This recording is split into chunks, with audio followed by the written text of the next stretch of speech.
안녕하세요. 저는 아이돌을 키우고 있는 40대 중반 여자입니다.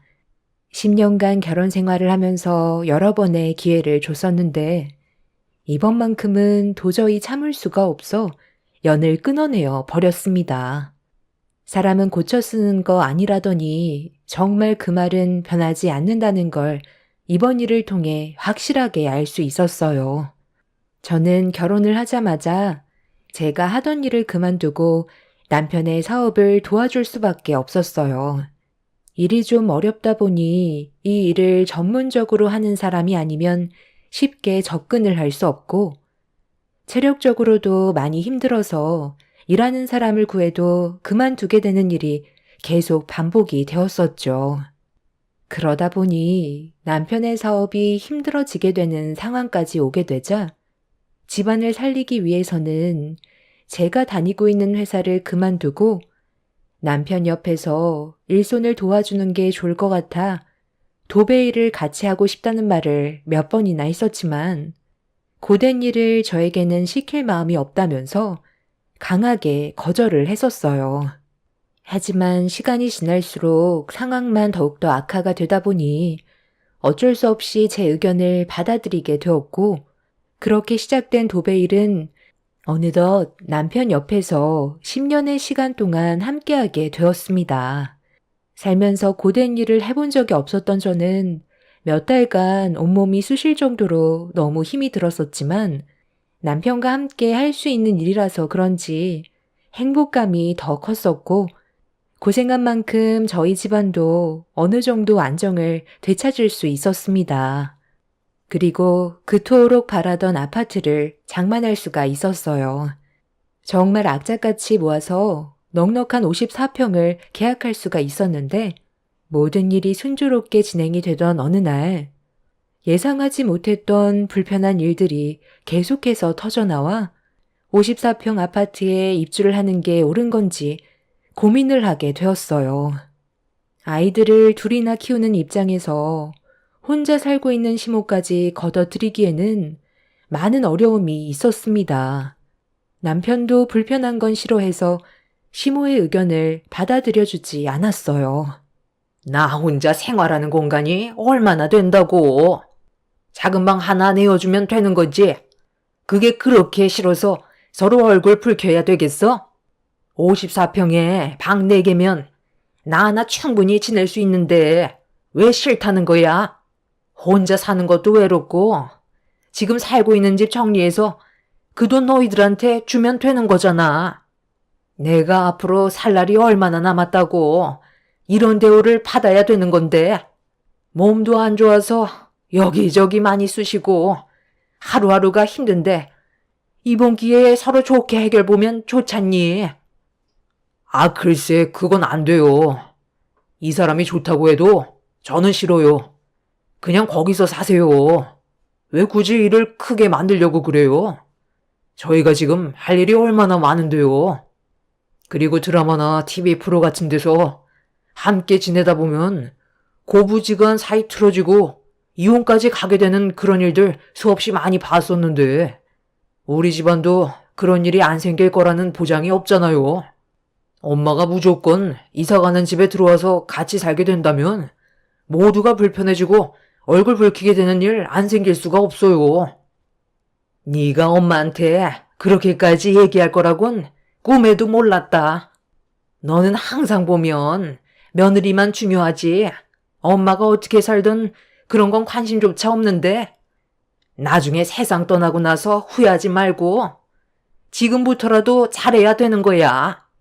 엄마가 며느리를 잡아먹겠다고 한 것도 아니고 서로 좋게 웃으면서 지내자는 건데 너는 단칼에 거절을 하니? 그럼 며느리만 좋다면 너도 허락해 주는 거지?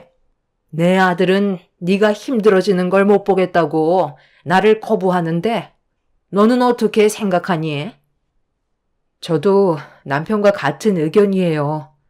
그리고 지금은 이 사람 사업이 어느 정도 안정이 됐기 때문에 제가 집에서 아이들과 함께 보내게 될 시간이 많아지는데, 아무래도 어머님이 집에 있으면 불편한 점들이 생길 수밖에 없죠.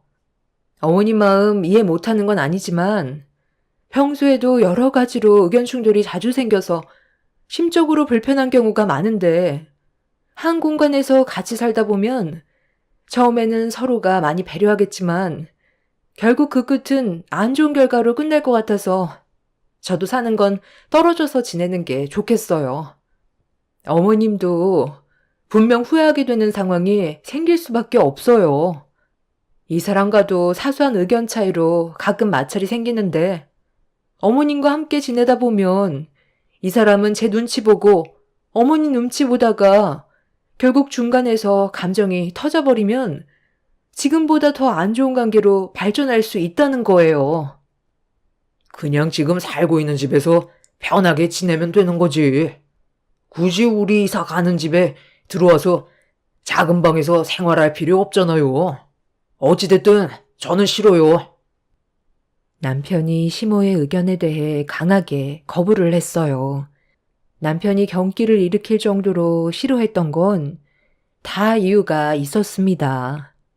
5년 전쯤에 첫째 딸이 심한 몸살을 앓았던 적이 있었는데 그때 한창 일이 바빠서 시모에게 부탁을 한 적이 있었어요.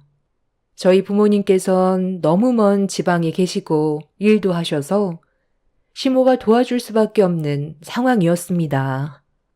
그렇게 며칠간 저희 집에 시모가 들어와 함께 지낸 적이 있었는데 그때 엄청난 일들이 있었어요. 제 딸을 봐주기는커녕 거의 방치하다시피 했고 동네 지인분들을 다 끌어들여 저희 집에서 부어라 마셔라 술판을 벌였던 적이 있었죠. 그 전부터 집안을 난장판으로 만들어놔서 정말 힘들었었는데 시모에게 싫은 소리 해봤자 득보다 실이 많을 것 같아 묵묵히 제가 알아서 처리했었어요. 저희 부부는 출퇴근을 같이 해서 남편이 항상 시모의 행동을 전부 지켜보고 있었죠. 저처럼 똑같이 참고 있었고 안 좋은 감정이 고조되어 있는 상황에 시모가 저희 집에서 술판을 벌인 건 조용히 넘어갈 수 없을 정도로 상당히 심각한 상태였어요. 제 딸은 방에서 열이 펄펄 끓고 있는데 조금의 신경조차 쓰지 않고 술이 가득으로 취해서는 사태의 심각성을 파악하지 못한 시모의 무책임한 행동에 결국 남편의 화가 머리끝까지 올라왔고 그날 이후 한동안 시모와 연락까지 끊어버렸었죠. 그제서야 사태의 심각성을 알게 된 시모는 저희 부부의 화가 가라앉을 때까지 계속해서 연락을 취했고 그 노력에 한 번만 눈 감아주기로 했었어요.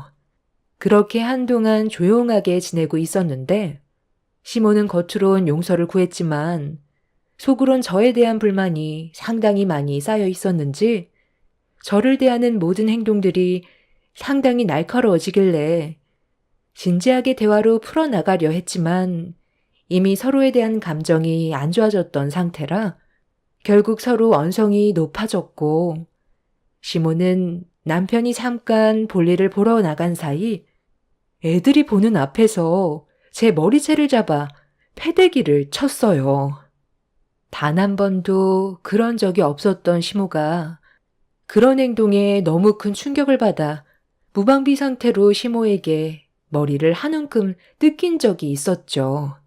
그때 저에게 했던 말이 아직까지 생생하게 기억나는 한 단어가 한동안 저를 너무 힘들게 만들었어요. 저희 집안 보고 개족보라면서 엄마가 한국분이 아니라서 제 얼굴이 약간 이국적으로 생긴 모습이 마음에 들지 않는다며 건들지 말아야 될 아이들에게까지 상처되는 말을 거침없이 뱉어댔습니다. 살면서 외모적으로 놀림을 당하거나 상처를 받은 적이 별로 없었는데 시모에게 그런 말을 듣게 되니 너무 서운했었고 아이들에게까지 상처를 줘서 2번 다시 보고 싶지 않아 뛰쳐나간 적이 있었어요. 마음 같아서는 저도 시모의 머리채를 쥐어뜯고 싶었지만 아이들이 울고 있는 상황에서 저까지 똑같은 사람이 되고 싶지 않아 아예 상대조차 하지 않으려 했었죠. 그렇게 집으로 돌아오면서 남편한테 전화를 했었고, 모든 상황들에 대해 설명한 뒤 다시는 시모의 얼굴을 안 보겠다고 하자 남편도 시모에게 많이 실망했는지 저와 같이 연락을 끊고 지냈었어요. 시모는 지인들과 술 한잔 하다가 욕먹었던 걸 서운하게 생각해서 저에게 분풀이를 한 거라지만 애들이 보는 앞에서 제 머리채를 잡았던 건 정말 용서해줄 마음이 없었습니다. 그렇게 연락 한 통 하지 않고 서로 등을 돌린 채 2년간 얼굴도 안 보고 지냈었어요.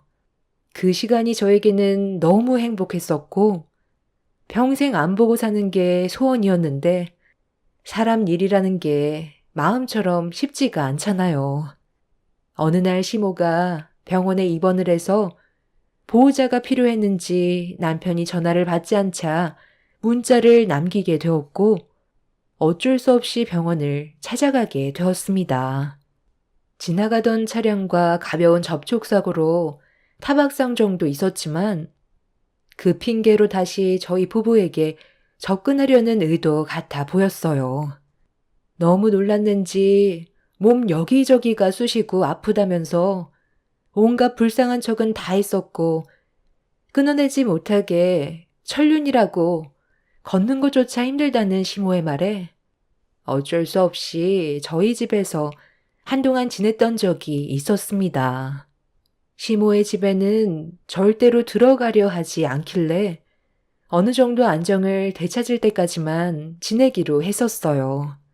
그런데 그 기간이 한두 달이 넘어가더니 어느새 6개월이나 지나가게 되었고 저희도 상당히 지쳐있는 상태였어요.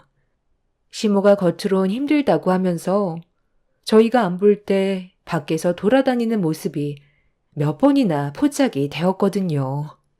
걷는 게 힘들다며 나이를 먹어서 다친 부분이 잘 낫지 않는다고 온갖 불쌍한 척은 다 하더니 뒤에서 몰래 하고 싶은 일 다 하면서 지내는 시모의 거짓된 행동들이 저희를 너무 힘들게 하고 있었습니다. 한두 번 실망을 한 게 아니라서 시모에게 조금도 잘해주고 싶지 않았어요. 도배일 특성상 아파트가 아닌 이상 이 집 저 집 돌아다니면서 일을 하게 되는데 다른 현장으로 옮길 때 몇 번이나 외출하는 모습이 포착이 돼서 마지막으로 한 번만 더 거짓말을 한다면 그땐 정말 평생 얼굴을 안 보기로 남편과 같은 생각을 가지고 있었어요. 집에서 아프다는 핑계로 힘들게 일하고 들어온 저에게 온갖 잡일은 다 시키더니 저희 안 볼 때는 몰래 밖으로 나와 하고 싶은 일 다 하면서 지내는 시모의 모습들이 저를 더욱더 화가 나게 만들었죠. 시모는 어떤 분위기인지 전혀 파악하지 못하고 또다시 몰래 집 밖으로 나와 어디론가 급하게 움직이길래 남편과 함께 그 뒤를 따라갔는데 어느 건물 안으로 들어가더군요. 그런데 잠시 뒤 시모가 들어간 건물 앞에 경찰차들이 상당히 많이 몰려오길래 너무 놀란 저희 부부는 차에서 내려 시모가 들어간 건물로 들어가려 하자 경찰들이 앞을 가로막더니 잠시 뒤 수많은 사람들이 고개를 숙인 채 걸어 내려오고 있었습니다. 그리고 그 사이에 시모 또한 함께 있었고 그동안 저희 몰래 무슨 짓을 했는지 전부 다 알 수 있었어요. 시모는 정상적이지 않은 노름을 하고 있던 거였죠. 사람이 나이를 먹을수록 철이 없어진다더니 쉴 틈 없이 사고를 치는 시모의 모습에 결국 저희는 두 손 두 발을 다 들게 되었습니다. 다행히 징역을 살지는 않았지만 잘못을 한 행동에 대해서는 의무적인 봉사활동이 주어졌었고 그 모습에 너무 큰 실망을 하게 된 남편은 완전히 등을 돌리고 살았어요. 아예 만나주지도 않고 연락까지 끊으면서 어떠한 일들이 있어도 절대로 움직이지 않았습니다.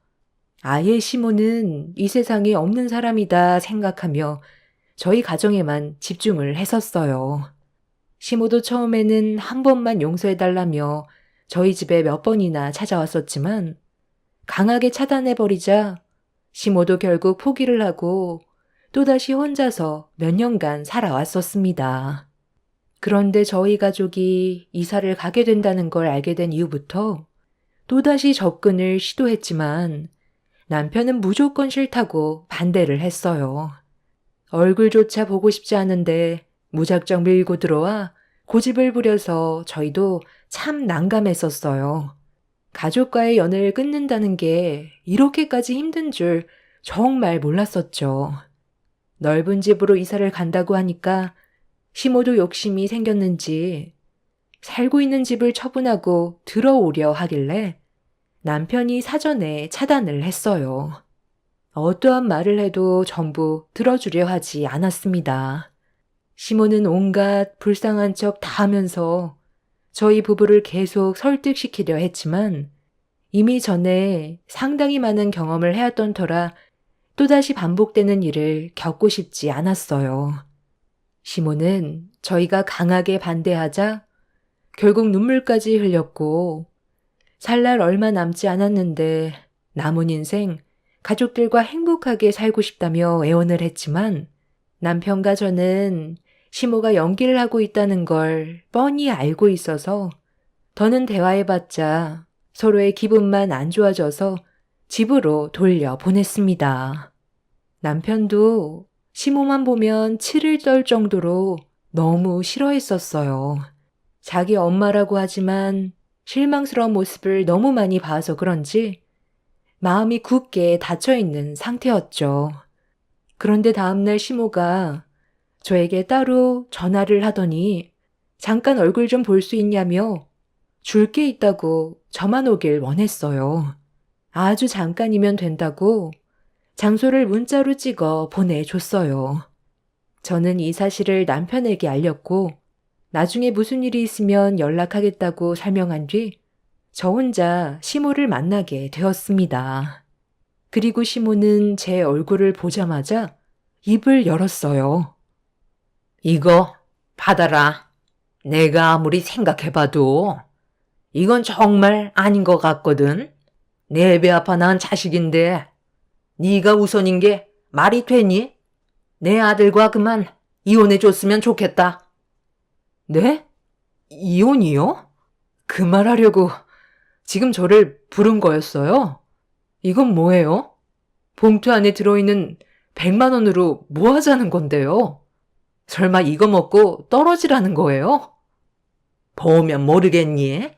네가 지금 내 아들 믿고 상당히 설치는데 결국 팔은 하늘로 굳게 되어 있다는 거 몰라? 내가 쓸데없는 짓 하기 전에 둘이 그만 정리해라. 역시나 당신은 조금도 달라진 모습이 없었네요. 눈물 흘리면서 같이 살자고 애원했던 것도 전부 거짓된 모습이었고 진심이었던 적 단 한 번도 없었죠? 너랑 같이 살고 싶어서 그 집에 들어가고 싶다는 말을 한 줄 아니?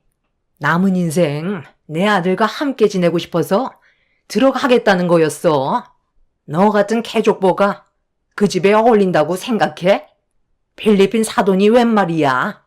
첫째 손녀가 예전에 몸살 났을 때 왜 내가 안 봐줬는지 알아? 순수 한국 혈통이 아니잖아. 딱 봐도 외국인처럼 생겼는데 정이 가겠니? 남들이 나한테 뭐라는 줄 알아? 내 아들이 국제 결혼했냐고 물어보더라. 그 말을 들을 때마다 얼마나 기분이 안 좋은데? 너 같은 개족보 때문에 우리 집안을 바라보는 시선이 상당히 안 좋아졌다고. 나도 더는 못 참겠다. 네 뱃속에 태어난 자식들 얼굴 꼴 보기도 싫고 너도 그만 보고 싶으니까 여기서 그만 갈라서라. 네가 뭔데 모자지간을 끊어내려 해? 100만 원 줄 테니까 네 고향으로 돌아가라. 남의 집안 그만 망치라고. 정말 대화할 가치가 없는 사람이네요. 나이만 먹었지. 하는 행동은 유치원 애들보다 못하는데 더 대화해봤자 뭐 하겠어요. 일단 100만 원은 준 거니까 받을게요. 그동안 그이가 생활비 줄 때마다 그 돈 정말 아까웠었는데 오늘은 이 돈으로 가족들끼리 외식이나 해야 되겠어요. 나이를 먹더니 정신 상태가 산으로 갔나 봐요. 아무래도 조만간 요양원 알아봐야겠어요. 제가 봤을 때 오락가락 하는 것 보니 치매가 있는 것 같은데 하루빨리 요양원 가서 자리 잡는 게 좋겠네요. 어느 정도 예상은 하고 있었지만 할 말 다 끝났으면 먼저 일어나 볼게요. 돌아가는 길은 아직 기억하고 있는 거죠? 상태가 많이 안 좋아졌다고 그이한테 전달해 줄 테니까 가서 미리 짐 좀 싸두고 있어요. 그동안 정말 지긋지긋했는데 이제야 저희도 두 발 뻗고 잠 좀 잘 수 있겠어요. 당신이 애초부터 똑바로 된 행동을 했다면 이렇게까지는 안 됐을 텐데 참 안타깝네요. 그리고 제가 부른 거 아니니까 음료수는 당신이 계산하세요. 이 돈은 저희 가족을 위해 써야 되잖아요. 시모는 제 말이 끝남과 동시에 벌떡 일어나더니 테이블에 올려져 있던 커피를 제 얼굴에 사정없이 뿌려버렸어요. 저도 주스를 들어 시모의 얼굴에 뿌려버렸죠. 화가 잔뜩 올라온 시모는 남편과 그만 이혼하라며 자기 아들 내놓으라고 제 머리채를 잡으려 하길래 양손을 붙잡아 패대기 쳐버렸고 몸에 묻은 커피를 털어버린 뒤 밖으로 나가려는 순간 시모가 의자를 들어 저에게 집어 던졌고 예상하지 못했던 상황에 등을 맞게 된 저는 비명과 함께 넘어져 버렸습니다. 너무 고통스러워서 몸을 웅크린 채 힘겹게 남편한테 전화를 연결한 뒤 도와달라고 얘기했어요. 시모는 제 전화기를 사정없이 신발로 밟아 액정을 깨부순 뒤 머리채를 잡아 좌우로 흔들며 당장 이혼하라고 분노를 가라앉히지 못하고 있었습니다. 주변에 있던 손님들이 시모를 말리면서 경찰서에 신고를 했고 저는 사람들의 부축을 받아 힘겹게 몸을 일으켰는데 제 전화에 바로 달려온 남편은 저를 보자마자 분노한 얼굴로 시모에게 거침없이 걸어갔어요. 남편이 이성을 잃은 모습에 시모는 뒷걸음질 치더니 엄마한테 얼굴을 붉히면 되겠냐고 양손을 잡으면서 어색한 미소로 단둘이 같이 살자는 말을 하고 있었어요. 너랑 나랑 이렇게 된 건 중간 역할을 하지 못한 며느리 때문에 일어난 일이다. 내가 방금 이혼하라고 했거든. 위자료까지 챙겨줬으니까 이제 엄마랑 단둘이 살자. 그렇게 할 거지? 설마 너를 낳아준 엄마를 등 돌릴 거니? 엄마가 그동안 얼마나 힘들게 살아왔는지 알지? 네가 세상에 태어나자마자 너희 아빠 사고로 세상을 떠났었잖아. 그때부터 사는 게 정말 힘들었었다. 그래도 너를 놓지 않았고 악자같이 살아오면서 키워줬는데 엄마한테 이러면 안 되지. 너희들 돌아서면 남이지만 엄마는 피를 나눈 천륜이다. 절대로 끊어낼 수 없는 거라고. 우리가 지금 쟤한테 속고 있는 거야. 속으로 어떤 생각을 하는지 전혀 모르잖아. 혹시 알아? 54평 아파트로 이사 가고 나서 그동안 힘들게 모은 재산 전부 다 먹으려고 너한테 해코지 할 수도 있는 거라고. 돈 때문에 얼마나 많은 일들이 벌어지는지 너도 많이 봐서 알잖아. 더군다나 개족보인 쟤랑 같이 엮여봤자 좋을 거 하나 없어. 그러니까 이제 그만하고 엄마랑 같이 살자. 엄마? 엄마 같은 소리 하고 있네. 내 앞길이나 망치는 게 엄마야? 지금까지 저 사람이 어떻게 살아왔는지 전부 다 봤으면서 그런 말이 나오냐고요? 그냥 우리가 잘 먹고 잘 살면서 행복해 보이니까 질투하는 거잖아요. 나는 당신을 아예 끊어내려 했어도 저 사람이 낳아준 당신을 내치는 건 나중에 후회로 남을 수 있다고 몇 번이나 기회를 주자고 저를 설득했었어요.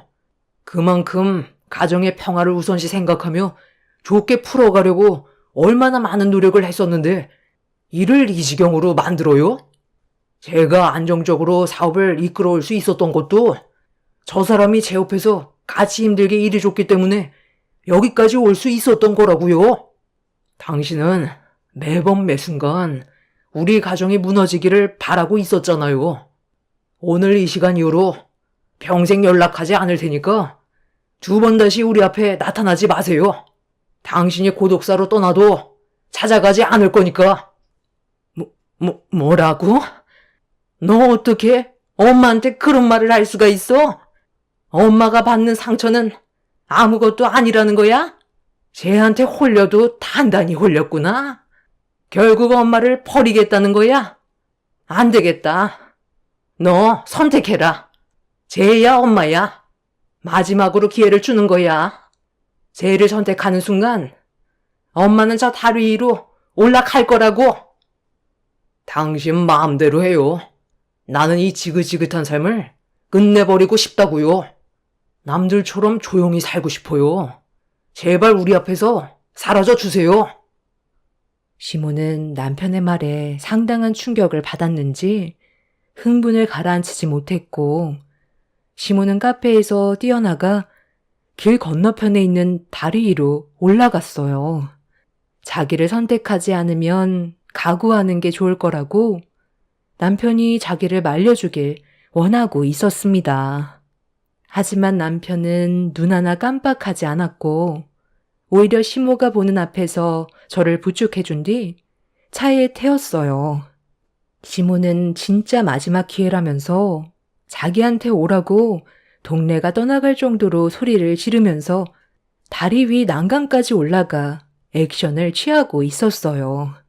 남편은 시모의 말을 듣지 않은 채 차에 올라타 집으로 돌아가려 하자 시모가 남편의 모습에 당황했는지 아슬아슬하게 버티고 있던 다리에서 내려오려던 순간 발을 헛디뎌 미끄러졌고 충격적이게도 다리 밑으로 떨어지는 사고를 당하게 되었습니다. 흐르는 강물에 철퍼덕하는 소리와 함께 물에 빠진 시모는 기절을 했는지 아무 말도 들리지 않았고 놀란 남편은 급하게 다리 쪽으로 뛰어갔어요. 그리고 잠시 뒤 시모를 물 밖으로 힘겹게 건져냈는데 숨을 쉬지 않아 인공호흡을 하면서 구조대에게 도움을 요청했고 몇 분 뒤 구급차가 도착해 시모를 살리기 위한 노력을 하면서 병원으로 향했습니다. 저희 부부도 병원으로 향했고 응급실에 옮겨진 시모는 다행히 다시 심장이 뛰긴 했었지만 골든타임이 지나서 깨어나는 바람에 내 산소 공급이 원활하게 되지 않아 숨만 쉴 뿐 정신을 차리지 못하는 식물인간 상태가 되어 버렸어요.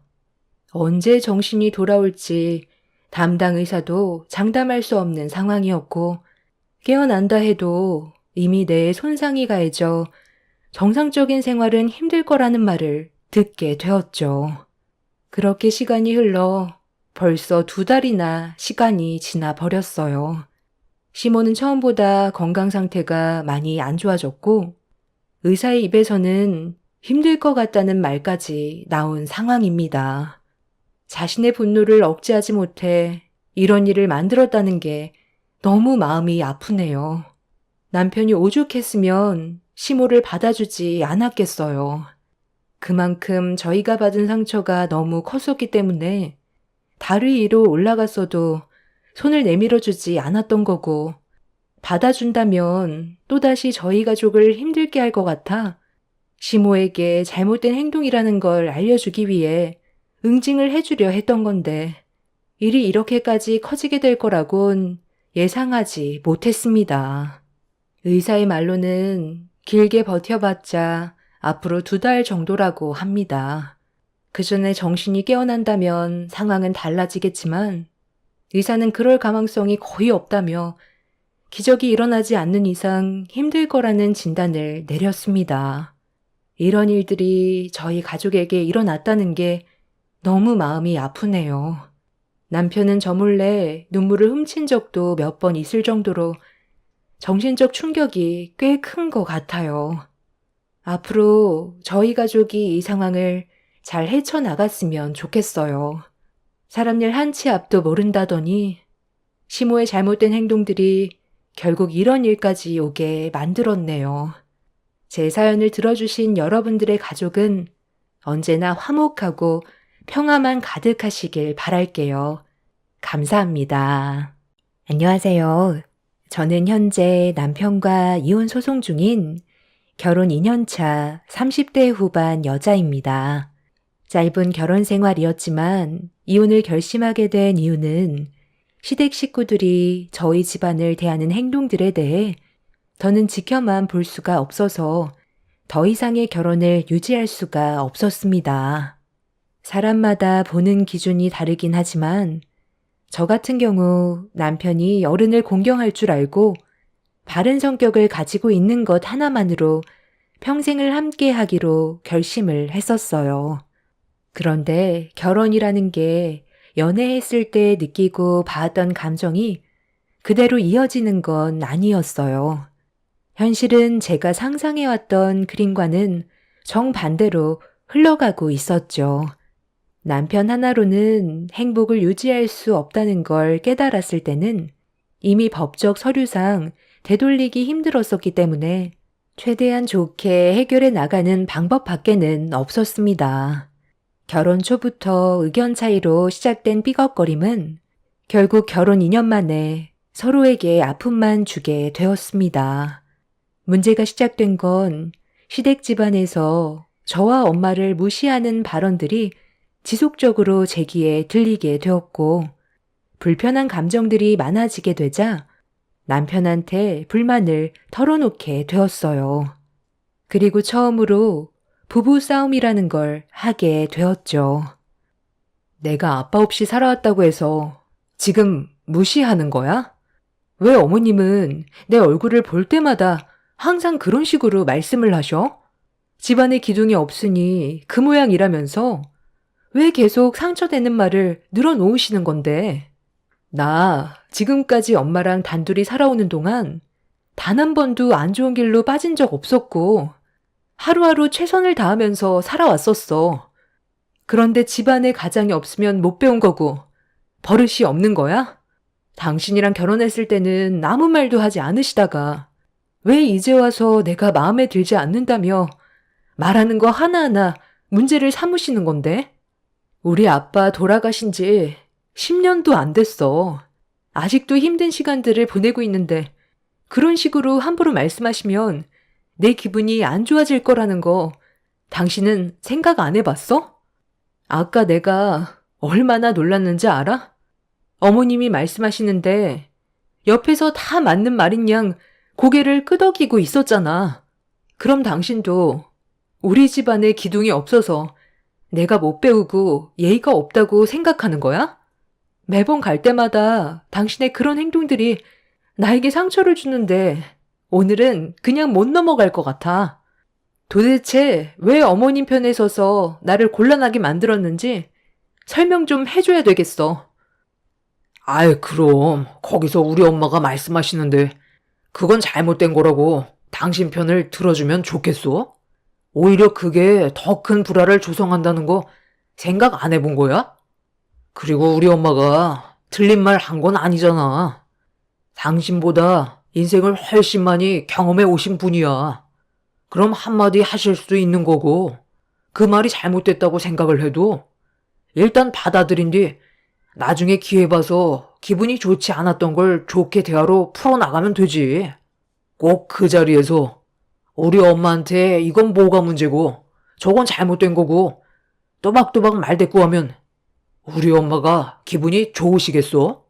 내 눈에도 거슬리는 행동을 하고 있는 게 보이는데 당연히 나도 좋게 받아들일 수가 없지. 대놓고 우리 집안 무시하는데 좋게 받아들이라고?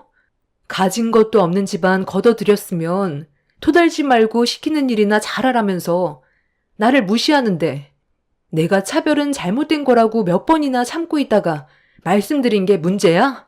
항상 시댁에 모임이 있을 때마다 그러시잖아. 그것뿐이야? 어머님이 나를 무시하고 막대하니까 이제 형님도 나를 함부로 대하고 있다고. 그럼 당신이 옆에서 내 편이 되어주고 잘못된 걸 막아줘야 하는 건데 정작 옆에서 고개를 끄덕이고 있으니 내 마음이 어떻겠어? 이런 대우 받으려고 당신과 결혼한 것도 아닌데 나 지금 너무 후회가 돼. 시간을 되돌리고 싶을 정도라고. 다른 건 다 참아도 우리 집안 무시하는 건 절대로 그냥 넘어갈 수 없어. 다시 한번 말하지만 또다시 이런 일이 반복이 된다면 우리 관계 다시 생각해 볼 거고 결국 그 끝은 이혼이겠지. 참나, 이런 문제로 이혼을 한다고? 별것도 아닌 일을 크게 만들 필요도 없는데 왜 상황을 심각하게 만들려고 해? 그냥 좋게 넘어가면 아무 일도 일어나지 않잖아. 남편과 저는 그날 결혼한 이후 처음으로 크게 목소리 높여 서로에 대한 불만들을 털어놨고 결국 씻을 수 없는 마음의 상처까지 주게 되었어요. 평생 제 편이 되어줄 거라 생각했던 남편이 결혼 이후 전혀 다른 사람의 모습으로 다가오게 되자 머릿속이 너무 혼란스러웠어요. 결혼한 지 2년밖에 안 됐는데 벌써부터 삐걱거리게 되면 앞으로 함께 살 날의 많은 시간들을 어떻게 헤쳐나가야 할지 걱정이 많았습니다. 큰 상처를 주고받게 된 이후 저희 부부는 예전처럼 서로 웃으면서 지낼 수 있는 관계를 만들어갈 수가 없었어요. 이런 시간들이 길어지게 되자 남편은 시모에게 불만을 털어놓았는지 시모에게 연락이 오게 되었고 얼굴 좀 보고 얘기하자며 주말에 저희 부부를 시댁으로 부르셨습니다. 집에 들어서자마자 가라앉은 분위기와 저를 안 좋은 시선으로 바라보고 계신 시부모님과 형님네에는 당장이라도 저에게 한마디 하고 싶은 걸 참고 있다는 걸 온몸으로 느껴져 왔었어요. 그리고 시모가 먼저 대화를 시작했습니다. 너 요즘 무슨 문제라도 있는 거니? 내 아들과 안 좋은 관계를 지속하고 있다면서? 언제까지 그럴 생각인 건데? 이제 그만하고 싶다는 거야? 이래서 아이는 가질 수 있겠니? 살다 보면 서로 삐걱거릴 수도 있는 거고 안 좋은 말 몇 마디 들을 수도 있는 거지. 그거 가지고 아직까지 꿍에 있으면 되겠어? 제가 왜 이렇게까지 하는지 생각은 해보셨어요? 어머님은 제가 어디가 마음에 안 들어서 항상 저희 집안을 무시하는 거예요. 살면서 이런 대우 받아본 적이 처음이에요. 저희 엄마 남들한테 무시당할 뿐 아니시고 지금까지 정말 열심히 살아오셨어요. 그동안 어떻게 살아오셨는지 잘 알지도 못하면서 남의 가정에 대해 함부로 말씀하시는 건 문제가 있다고 생각해요. 어머님이 보시기에 제가 많이 부족해 보여도 그래도 며느리로 들어왔으면 기회는 주셔야 되는 거 아니에요? 이런 식으로 대하실 거면 애초부터 결혼을 허락하지 마셨어야죠.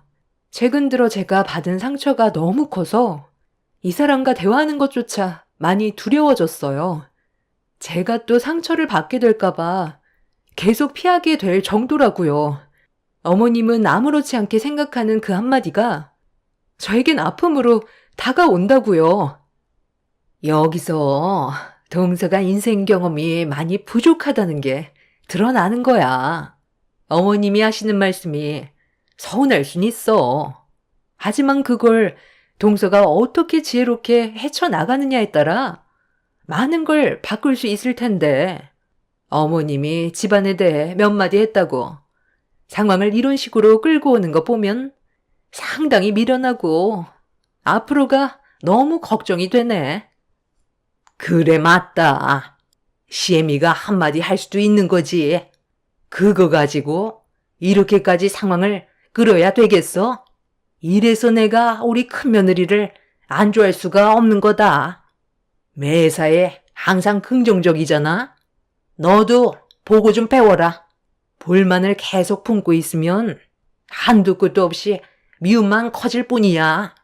내가 하는 말들 대충 흘려버리고 애 가지는 거에나 집중을 했으면 좋겠다.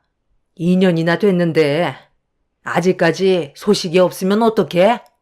너도 지금 나이가 적지 않은데 더 늦어지기 전에 아이를 봐야 할 거 아니야. 1년이 지날 때마다 몸의 변화는 하늘과 땅 차이다. 지금도 많이 늦었으니까 웬만하면 올해 안에 소식을 들려줬으면 좋겠구나. 이런 감정 상태로 어떻게 아이를 가질 수 있겠어요? 그리고 형님, 입장 바꿔서 생각을 해보세요.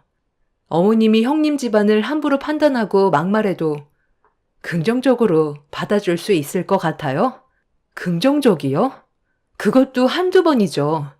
형님이 당해보지 않았으니 뭘 알겠어요? 이런 일방적인 대화는 그만하고 싶네요.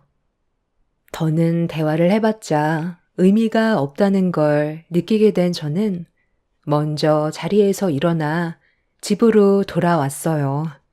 시모가 저를 불렀을 땐 저희 집안을 무시하고 함부로 말씀하는 것들 때문에 남편과 안 좋은 관계까지 이어지게 된 걸 좋게 풀어주려고 부르신 줄 알았지만 제가 너무 앞서서 기대했다는 걸 알게 되자 더는 기대조차 하고 싶지 않았습니다. 그리고 저를 뒤따라온 남편이 뱉은 한마디는 더 충격이었고 이혼에 대한 확신이 들게 되는 순간이었어요. 네가 뭔데 지금 우리 집안을 무시하는 거야? 어른이 말씀하시는데 먼저 자리에서 일어나? 당신 원래 이렇게까지 예의 없는 사람이었어? 나한테 큰 소리 치기 전에 당신 집안 식구들이 뭘 잘못했는지부터 생각하는 게 좋을 것 같은데? 그래서 지금 따지려고 날 쫓아온 거야? 내가 지금 무슨 생각을 가지고 있는지 알기나 하니? 미안하지만 우리 관계 여기까지 하는 게 맞을 것 같아. 더는 도와줄 수 없다는 거 너도 이미 알고 있잖아. 그냥 그 자리에서 죄송합니다. 앞으로 더 잘하겠습니다. 이거 한마디 하는 게 그렇게 힘들어? 충분히 좋게 풀어갈 수 있는 걸 왜 이렇게까지 하는 건데? 내가 잘못한 게 있어야 먼저 용서를 구하지. 시작은 어머님이 먼저 했고 내 편에서는 단 한 번도 생각해주지 않은 당신한테 실망을 했는데 나한테 뭘 바라는 건데? 그동안 내가 노력을 안 했던 것 같아? 우리가 부부가 된 지 벌써 2년이야. 이 긴 시간 동안 아무 생각 없이 살아온 거 같니? 얼마나 많이 참아왔으면 불만들이 쏟아져 나왔겠냐고. 한두 번도 아니고 매번 얼굴 볼 때마다 어떻게 하면 나한테 상처를 줄지 고민하는 당신 어머님 때문에 나 요즘 우울증 약까지 복용하고 있어. 이런 말 하지 않는 것도 괜히 또 듣기 싫은 말 내 귀로 들어올까봐 조용히 있었던 거야. 그냥 여기서 깔끔하게 끝내자. 정말 다행인 건 우리 사이에 아이가 없으니 새 출발하는 것도 어렵지 않잖아? 요즘 당신 가족들 때문에 일도 손에 안 잡히고 내 사업 매출에 지장까지 생겼다고. 남편과의 부부 생활을 더는 이어갈 수 없다고 확고하게 결정한 뒤 이혼 통보를 하고 뒤를 돌았는데 남편은 무슨 미련이 있는지 제 팔을 잡고 안 놔주고 있었어요. 시댁 식구들 때문에 받는 스트레스로 인해 일도 손에 잡히지 않아 화장품 사업을 하고 있던 제가 회사에 신경을 쓰지 못해 매출에까지 영향을 받게 되었죠. 비록 큰 회사는 아니지만 그동안 최선을 다하며 운영해왔던 회사가 단 한 번도 매출이 떨어진 적이 없었는데 시댁 식구들과의 문제가 생기게 된 이후로 조금씩 떨어지던 매출이 급격하게 안 좋아지면서 제 삶에 엄청난 영향을 주고 있다는 걸 알게 되었죠. 그날 남편도 이혼을 받아들였고 그동안 함께했던 모든 것들을 정리하고 있었는데 엄마의 전화 한 통으로 이혼을 미룰 수밖에 없었어요. 최근 들어 몸이 계속 좋지 않았던 엄마가 정밀 검사를 받았었는데 갑상선에 종양이 발견됐다고 수술을 해야 한다는 말을 듣게 되었죠. 처음에 그 말을 들었을 때 너무 놀라 병원으로 달려갔고 병실에 누워 계신 엄마를 보자마자 이별을 하게 될까봐 눈물이 왈칵 쏟아졌는데 정말 다행히도 엄마는 악성 종양은 아니라며 저를 안심시켜 주셨어요. 수술도 간단하게 끝나는 거라 너무 걱정하지 않아도 된다고 하시길래 안도의 한숨을 쉬었었죠.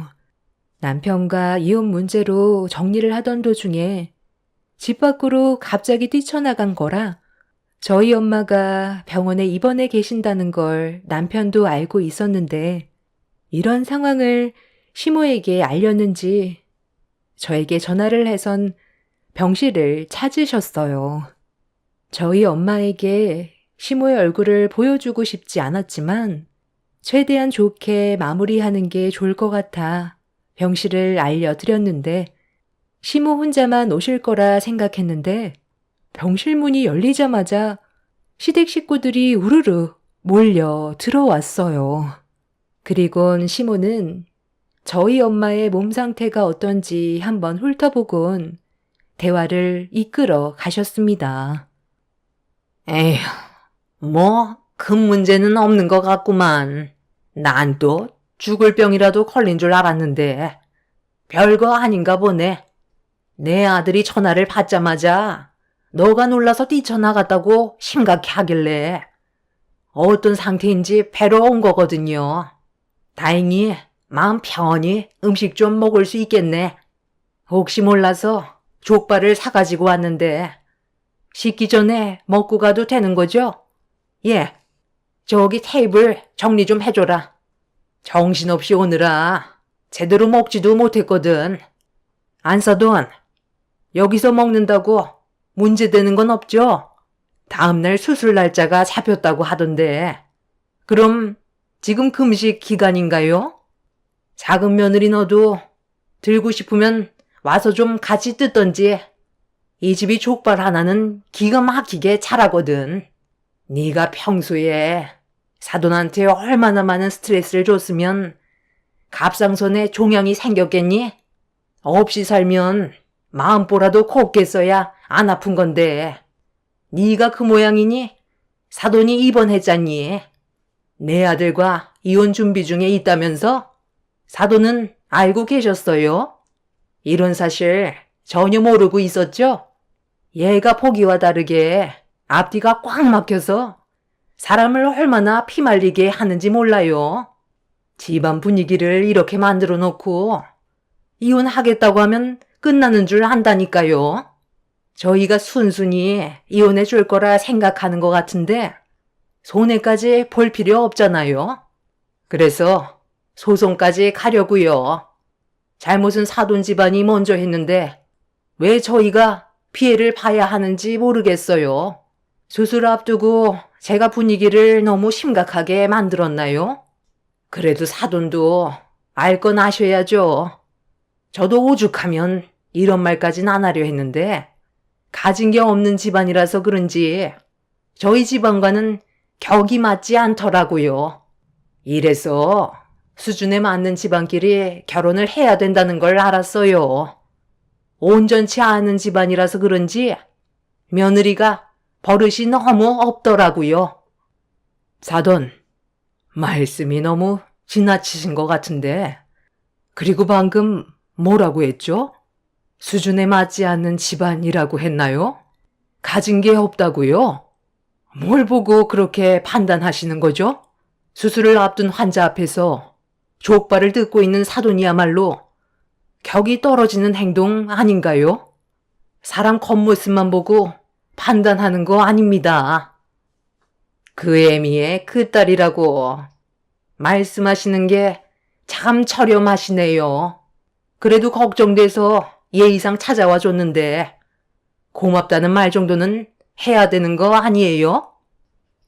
엄마와 시모는 안 좋은 대화를 계속해서 주고받았고 저는 그만 나가달라고 테이블 위에 벌려놓은 족발을 다시 봉투에 넣어 남편의 손에 쥐어준 뒤 밖으로 밀어냈어요.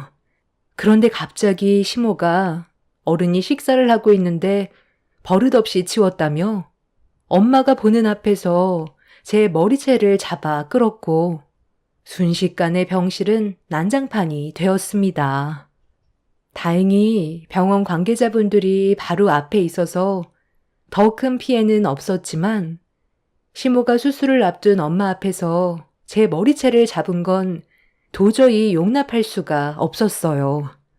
제 몸에 손을 댄 시모까지 고소를 진행하겠다고 목소리를 높였고 시모 또한 갈 때까지 가보자며 난리를 쳤습니다. 남편도 그냥 넘어가지는 않을 거라며 끝까지 가보자고 저에게 얼굴을 붉혔고 엄마는 눈앞에서 펼쳐진 광경에 너무 큰 충격을 받았는지 갑자기 가슴 통증을 호소했습니다. 한참 뒤에야 진정이 됐는지 제가 그동안 많이 힘들었을 것 같다며 눈물을 흘리셨어요. 저는 엄마의 수술이 우선이었기 때문에 최대한 진정시키며 하루빨리 정리할 거라고 엄마를 안심시켜 드렸습니다. 그렇게 엄마의 옆자리를 지켜 드렸고 다음날 수술을 받게 되었습니다. 갑상선에 생긴 종양이 악성은 아니었지만 꽤 크게 자라있던 상태였고 까다로운 위치에 종양이 생겨 제거 수술 시간은 약 2시간 정도가 걸렸어요. 다행히 수술은 성공적이라는 말을 들을 수 있었습니다. 그렇게 병실로 옮겨진 엄마의 건강 상태를 체크한 담당 의사는 다음날 상태 보고 괜찮으면 퇴원해도 된다며 통원 치료를 권장했어요. 엄마는 그날 수술 직후라 깨어나신 뒤 몇 시간 정도 힘들어 하셨지만 다음날은 전과 다르게 빠르게 회복하신 모습을 보여주셨고 통원 치료하면 될 것 같다는 의사의 말에 엄마와 대화를 주고받고 있었는데 병실 밖에서 꽤 시끄러운 목소리가 병실 안까지 들려왔습니다. 무슨 일인지 확인해 보기 위해 밖을 살폈는데 눈앞에 펼쳐진 광경에 깜짝 놀라 입을 다물지 못했어요. 시모가 머리에 피를 철철 흘리며 들것에 실려오고 있었습니다. 그리고 그 옆에 남편이 따라오면서 눈물을 흘리고 있었죠.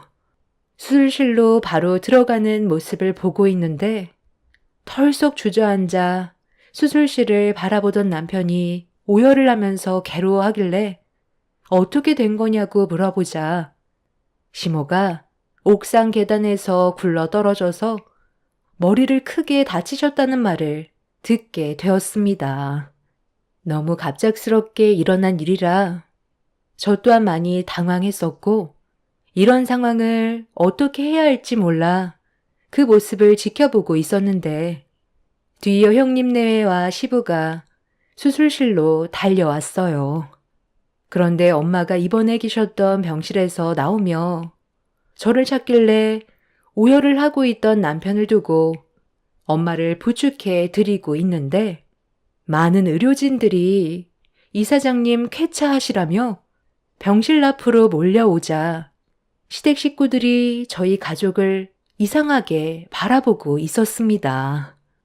저와 눈이 마주친 남편이 힘겹게 몸을 일으켜 가까이 다가오더니 왜 저희 엄마가 이사장님이고 의사분들이 몰려왔냐며 자기한테 숨기는 거라도 있었냐고 불편한 시선으로 바라보고 있길래 어떤 상황인지 설명을 했고 제 말이 끝나자마자 남편은 개거품을 물었습니다. 당신이랑 결혼하기 전에 있었던 일이라 굳이 말을 꺼내지 않았던 건데 우리 엄마 이 병원에서 오랜 기간 근무하시다가 3년 전에 정년 퇴임하셨어. 그동안 고생 많이 하셨으니 당연히 집에서 쉬고 계시는 거였고 그런데 우리 집안 사정을 잘 알지도 못하면서 당신 식구들은 우리 가족을 항상 무시했잖아. 내 입으로 엄마가 과거에 이사장이셨다고 얘기하고 싶지도 않았고, 이미 상처를 받았는데 내가 상황 설명을 하면서까지 결혼 생활 유지하기 싫었어. 이미 퇴임하시고 쉬고 계시는데 과거에 어떤 일을 하셨는지 전부 설명드릴 필요 없잖아. 엄마 혼자 살고 계시는데 굳이 넓은 집이 왜 필요해?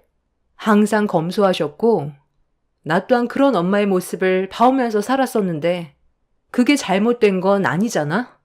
하지만 당신 집안은 우리 집안의 겉모습만 보고 없이 산다며 무시하기까지 했는데 내가 뭘 더 기대할 수 있겠어? 당신이 그런 사람인 줄 알았다면 결혼 생각은 애초에 하지도 않았을 거야. 사람의 인격이 중요하지. 겉으로 보이는 사치들이 중요한 게 아니야.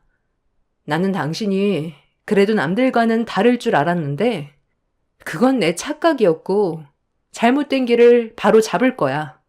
이제 그만 나와줄래? 한마디 해주는 게 그렇게 힘들었냐? 장모님이 이 병원에서 이사장으로 근무했었다는 한마디만 해줬어도 우리 관계가 이렇게까지 되지는 않았을 거라고. 우리 엄마가 병원 이사장이었다는 말을 했다 한들 달라지는 게 있었을까? 아, 아마 돈 보고 빈대처럼 더 붓긴 했었겠지. 하지만 당신의 그 검은 속은 절대 바뀌지 않았을걸? 나는 있는 그대로의 모습을 원하지 거짓된 모습을 보여주는 사람과 같이 살고 싶은 마음은 없어. 우리 관계는 변하지 않아. 장모님, 저희 엄마 좀 신경 써 달라고 한마디라도 해주세요. 머리를 크게 다쳐서 지금 수술실에 들어가셨는데 깨어나지 못하실까봐 너무 불안하다고요. 이미 나는 이 병원에서 근무하는 사람도 아니고 내가 그런 말 하지 않아도 담당 의료진들이 최선을 다해 건강을 되찾을 수 있게 해줄 걸세. 그리고 자네와 사돈이 내 딸에게 어떻게 됐는지 전부 다 알고 있는데 나한테 그런 걸 부탁하기 전에 먼저 진심으로 용서를 구해야 되는 게 순서 아닌가? 여기부터가 자네의 진짜 성격을 알 수 있는데 내가 왜 도와줘야 하는지 모르겠네. 지금 상당히 많이 피곤하니까 이제 그만 비켜주게. 남편은 엄마의 말이 끝나자마자 앞을 가로막더니 무릎을 꿇었어요. 그 모습을 지켜보신 엄마는 아무 말 없이 옆으로 지나쳤고 남편은 땅을 치며 자기가 잘못한 행동들에 대해 뉘우치고 있었습니다. 저희 집안을 알기 전까진 항상 무시하던 남편이 뒤늦게 바로잡으려 했지만 이미 되돌릴 수 없었고 저는 남편과 이혼 소송을 진행 중에 있습니다. 시모는 수술은 성공적으로 끝이 났지만 머리에 큰 충격을 받았는지 아직까지 깨어나지 못하고 계십니다. 저희 가족은 시모가 제 머리채를 잡았던 거에 대해 소송을 진행하려 했지만 그건 또 다른 화를 키우게 되는 일이 될 것 같아 그냥 넘어가기로 결정을 했습니다. 저희 가족이 손을 쓰지 않아도 이미 시모는 벌을 받았다고 생각했어요. 그리고 남편도 과거의 자기 자신의 행동들에 대해 되돌아봤는지 저와 다시 시작하기를 원했지만 이미 저는 마음이 떠났기 때문에 이혼 소송을 밀어붙이고 있는 상태입니다. 아이도 없으니 금방 정리가 될 것 같습니다. 상대방의 겉모습만 보고 그 사람을 판단하는 건 잘못됐다고 생각해요. 제 사연을 들어주시는 여러분들께서도 외적인 모습으로 상대방의 기준을 정하는 일은 없으셨으면 좋겠어요. 무더운 여름날 항상 더위 조심하시고 여러분들의 가정에는 언제나 평화가 함께하길 기원 드리겠습니다. 감사합니다. 안녕하세요. 늘 눈팅만 하다가 제 이야기를 써보게 될 줄은 몰랐어요. 하지만 다른 분들도 제 이야기를 듣고 같이 울고 웃으라고 써봅니다. 전 40대 중반 기혼 여성입니다. 다들 기구한 사연들이 많으시겠지만 아마 부모 없는 서름이 가장 클 거라고 생각해요. 저 역시 마찬가지로 어려서 엄마는 집을 나가시고 아빠는 병마와 싸우시다 돌아가셨죠. 다행히 큰아버지와 큰엄마가 저를 거두어 키워주셨기 때문에 부모님의 부재는 딱히 겪지 못하고 자랐어요. 저에게는 은인 같은 분들이죠. 어렸을 때부터 차별 없이 저를 키워주셨기 때문에 지금은 엄마 아빠라고도 부릅니다. 하지만 큰아빠와 큰엄마는 저에게 눈치를 절대 주지 않으셨지만 내심 어려서 혼자만의 슬픔은 늘 간직하고 살았던 것 같아요. 그래서 저도 모르게 성인이 된 지금까지도 남들 눈치를 좀 많이 보는 편이 되었죠. 그러던 중 저는 친구의 소개로 지금의 남편을 만나 결혼을 준비하게 되었어요.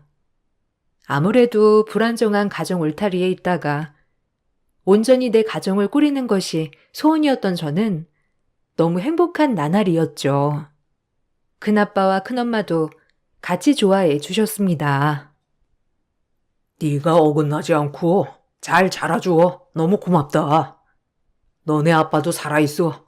이 모습을 봤다면 기뻐했을 텐데. 뭐가 그리 급하다고. 큰아빠랑 큰엄마한테 제일 고맙죠. 그래도 저 이렇게 걷어주시고 학교도 다 보내주시고 아빠 엄마 아니었으면 지금 이 자리까지 오지도 못했을 거예요. 저 이렇게 곱게 키워주셔서 감사합니다. 잊지 않을게요. 정말로 늘 감사드려요. 아휴, 언제 이렇게 커서 결혼까지 한다고. 너 키우면서 그래도 하나도 힘들지 않았어. 유진이 네가 얼마나 마음이 여리고 착했는지. 오히려 엄마랑 아빠가 너 키우면서 배운 게 많아. 아무쪼록 결혼하게 되더라도 자주 와야 해. 막상 결혼을 한다고 하니 어려서 키워준 큰 부모님께 너무 고마운 마음뿐이었어요. 아무리 핏줄이라도 절 거두는 게 쉽지 않았을 텐데 지금도 매우 고맙게 생각하고 있어요. 그리고 저는 결혼을 준비하게 되었습니다. 하지만 예상하셨다시피 온전한 부모가 없는 저를 시어머니는 매우 싫어하셨어요. 아무래도 배운 게 없을 것 같다였고 친엄마가 살아있지만 어려서 도망갔다는 말에 그 집구석 알만하다며 저를 보기도 전에 싫다고 하셨죠. 마음은 아팠지만 제가 감당해야 될 무게라고 생각했어요. 어려서부터 쟨 엄마가 도망갔대라고 많이 들어왔기 때문에 익숙했지만 지금의 부모님이 사랑으로 키워주셨기 때문에 조금은 잊혀가고 있었어요. 하지만 결혼을 하면서 다시 한번 친엄마의 부재가 또 한 번 상처가 될 줄은 정말 몰랐습니다.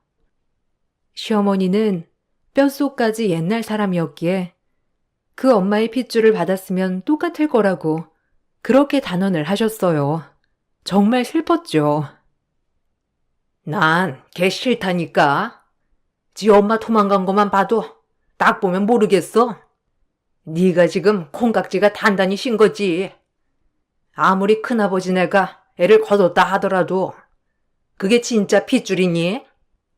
따지고 보면 지 엄마 핏줄 닮았으면 애가 얼마나 천박할 거야, 안 그래? 엄마, 그렇게 말 좀 하지 마요. 안쓰럽게 생각 들지 않으세요? 어려서부터 얼마나 마음 아픈 일이 많았겠어요. 전 이 결혼 포기 못합니다. 너도 버려놨다 아주. 그 요망한 년이 너까지 다 배려놨어. 내 아들 맞는 거냐? 내가 널 어떻게 키웠는데 아빠도 없이 홀로 너 하나만 바라보고 엄마 이렇게 늙은 거 안 보이냐? 그런데도 네가 내 기대를 저버리고 그깟 년이랑 결혼을 하겠다는 거야? 몇 년 하지 마요. 듣기 싫어. 내 인생 내가 선택하겠다는데 왜 왈가왈부 하시는 거예요? 아무리 그러셔도 전 포기 못해요. 그래, 너 죽고 나 죽자 아주. 어미 앞에서 못하는 말이 없지? 어디서 네 인생이란 말이 나와? 내가 널 어떻게 키웠는데? 엄마, 그거 집착이에요. 전 절대 유진이 포기 못해요. 엄마가 유진이 보면 분명 마음이 바뀌실 거예요. 얼마나 착하는데. 남편의 완강한 표현에 결국 어머님 두 손 두 발 들으셨고 저흰 결혼을 하게 되었어요. 남편은 돌아가신 아버지가 운영한 식당을 이어받아 하고 있었고 저는 공무원이에요. 남편은 자영업, 저는 안정적인 직업이어서 결혼해도 큰 걱정을 하지 않았어요. 하지만 어머님이 저를 정말 너무 미워하시는 통에 매일이 살얼음판 같았죠. 한두 번은 참았지만 매번 저희 친부모님을 운운하며 욕하셨기 때문에 참을 수 없는 날들이 더 많았습니다. 결혼식에서도 마음에 안 드는 티를 엄청 내셨기도 했고요. 그렇게 제 친구들도 그렇고 식장에 온 저희 집 부모님 쪽 지인들까지 민망해서 얼굴이 달아오를 정도였죠. 정말 아나무인이었어요. 어머, 성재 엄마 축하해. 아유, 그래도 신부 되게 예쁘더라. 성재도 아주 싱글벙글이더라. 하여튼 너무 축하해. 축하는 무슨? 아유, 말도 마. 나중에 얘기해. 나 진짜 쟤 너무 마음에 안 드는데 성재가 하도 난리쳐서 억지로 시키는 거야. 식장이니까 나중에 우리 집에 오면 내가 자세히 얘기해 줄게. 하여튼 와줘서 너무 고마워. 밥 꼭 먹고 가고, 알겠지?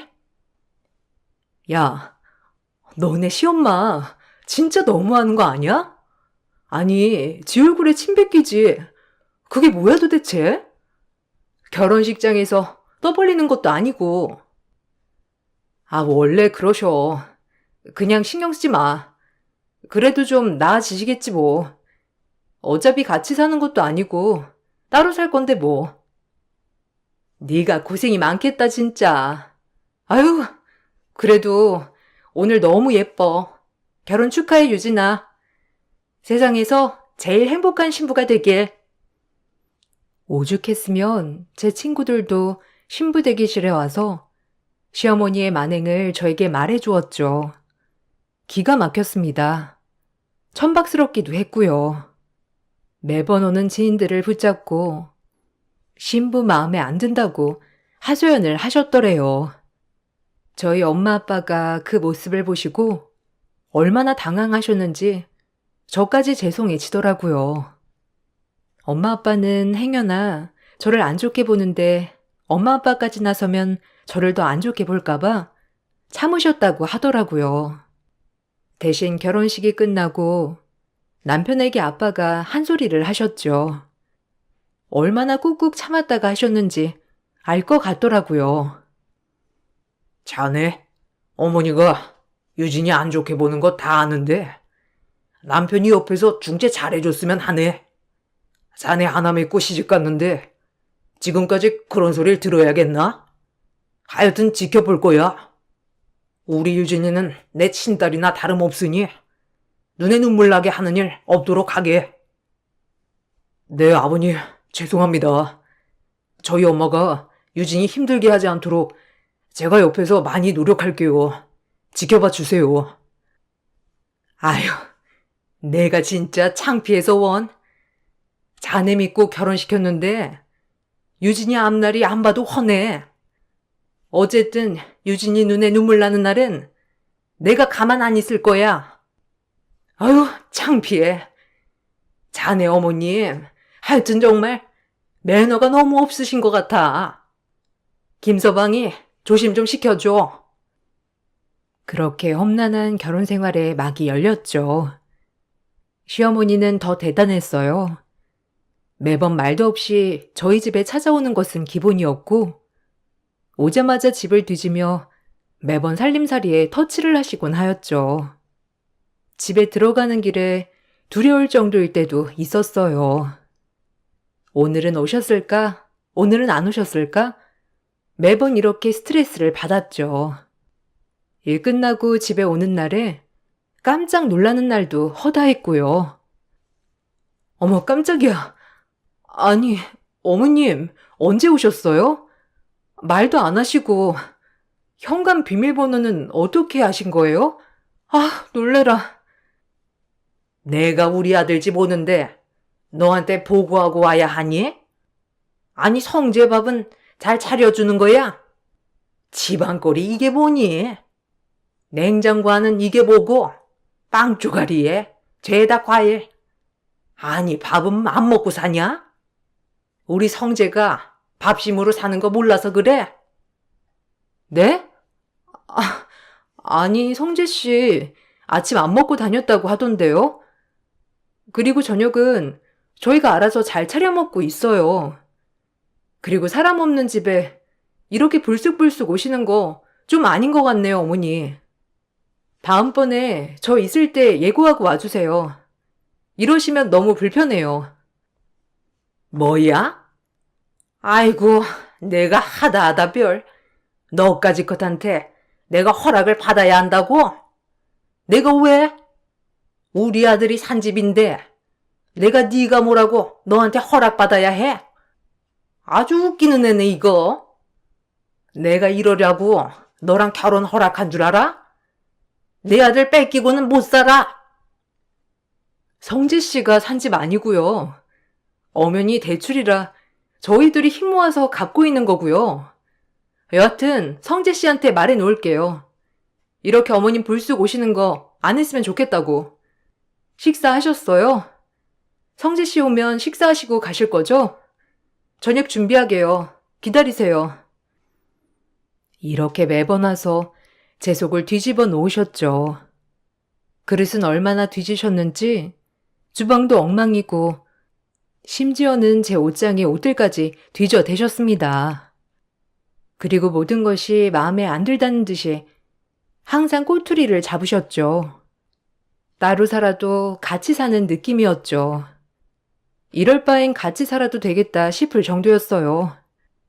그리고 묘하게 그릇 위치나 옷 위치도 마음대로 바꿔 놓으셨어요. 정말 기가 찼죠. 어머니, 제 옷장도 뒤지신 거예요? 너무 하신 거 아니에요? 제가 어머님 물건에 손대면 기분 안 좋으실 거 아니에요? 뭐야? 그래, 내가 뒤져봤다.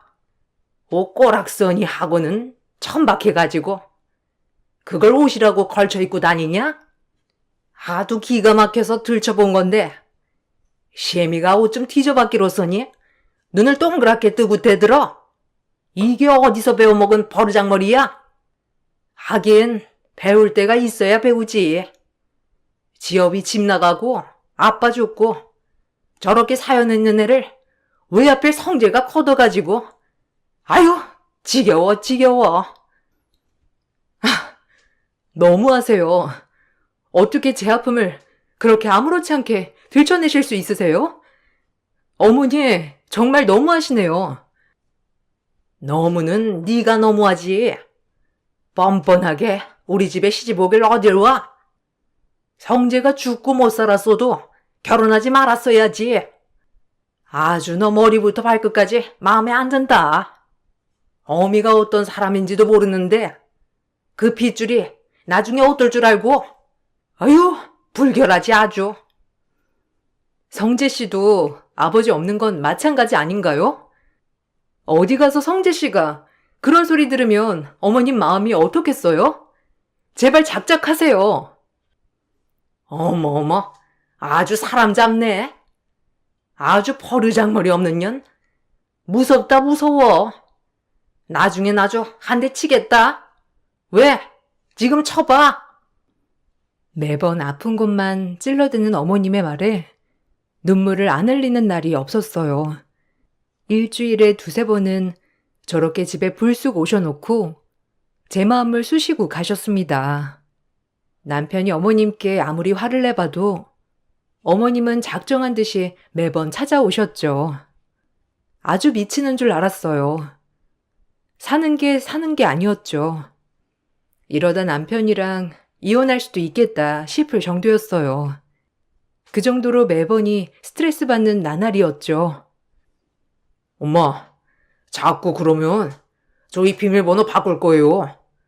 저희가 갈 테니까 집에 말도 없이 오지 마세요. 요즘 세상이 어떤 세상인데 시어머니가 집문을 따고 들어와요. 그리고 유진이한테 뭐라고 하셨길래 엄마만 왔다 가면 그렇게 우는 거예요. 네?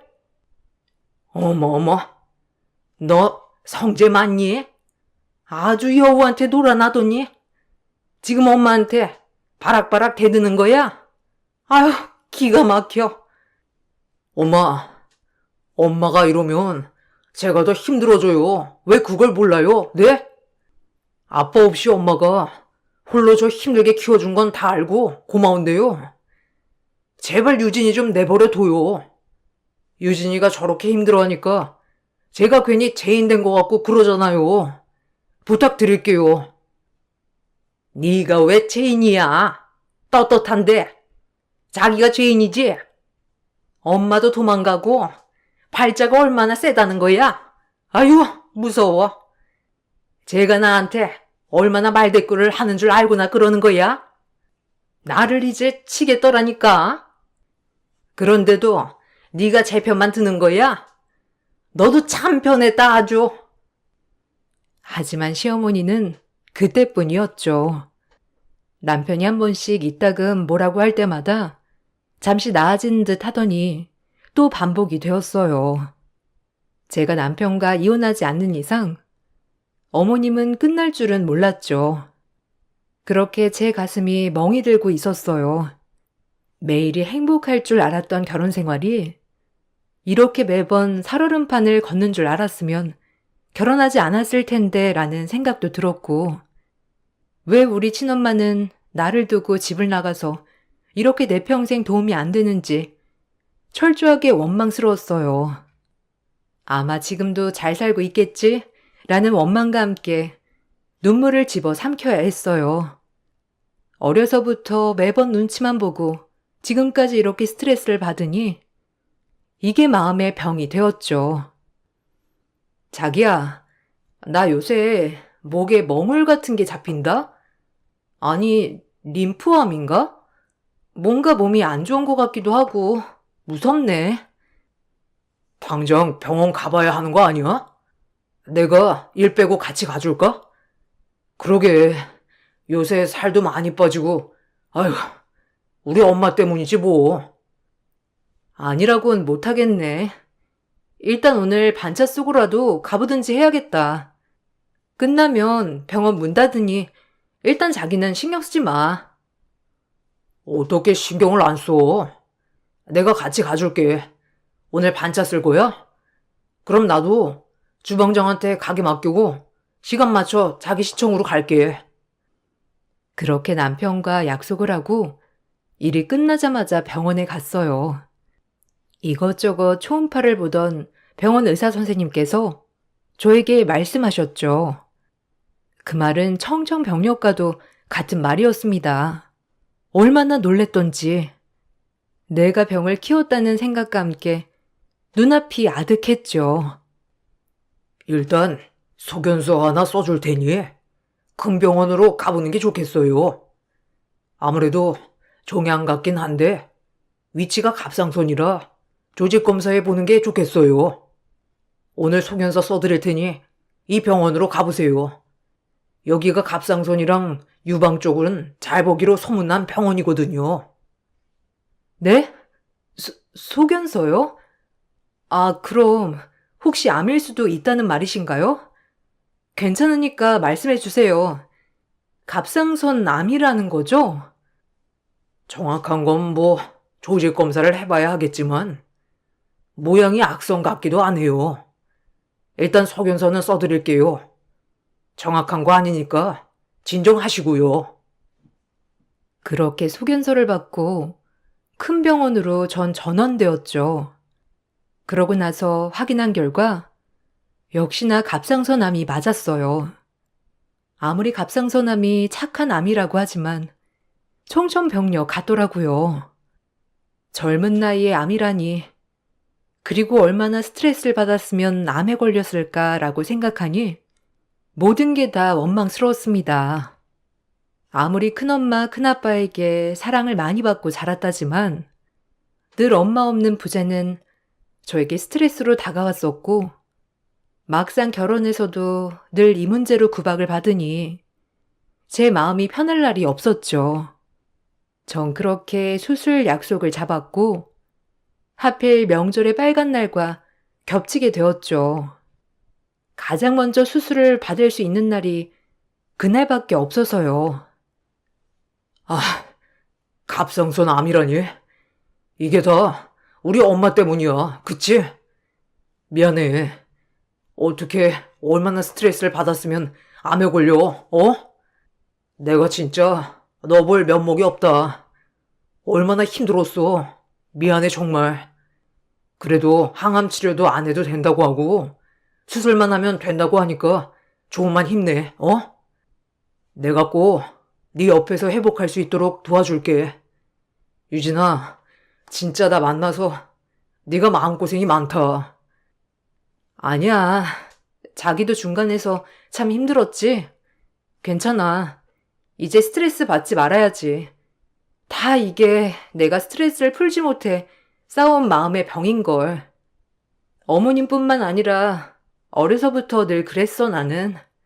매번 눈치 보고 주눅 들고 스트레스 받고 마음의 병이 된 거지 뭐.